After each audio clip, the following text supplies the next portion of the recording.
So before reading this book, Jin, what were your misconceptions about singleness before? Yeah, so just quickly though, this is the book, very colorful. It's really, really good. And I just want to briefly share the 7 myths about singleness that this book talks about. So first, singleness is too hard. Second, singleness requires a special calling. Third, singleness means no intimacy. Singleness means no family. Singleness hinders ministry.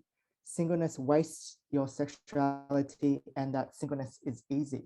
The biggest misconception I had about singleness was that being married was a better life than being single for a Christian, and that being single that wouldn't be able to display, I guess, the full gospel in my life only because in one of the ways that God chooses to work is through relationships with his people, but also through the relationships that we have with one another.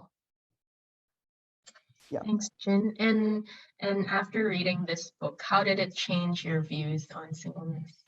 Yeah. So in the beginning, I did find it hard to understand and know that singleness was a gift.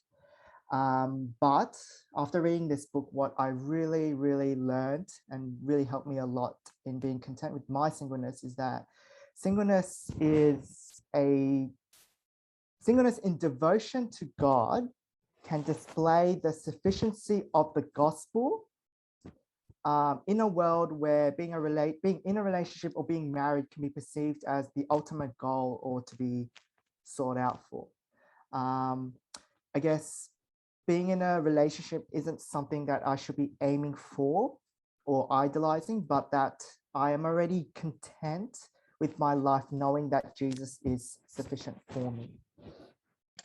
Thanks, Jin. And who do you think should read this, and how should they read this book?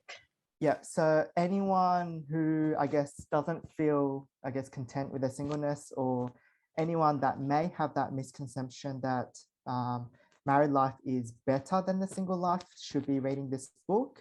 I read this book with another brother who had just come out of a relationship, and it helped both of us. So for me who wasn't feeling content with their singleness, and then for someone who just came out of a relationship, we both found it very, very helpful to read this, knowing that Jesus is sufficient for us when we are living a single life.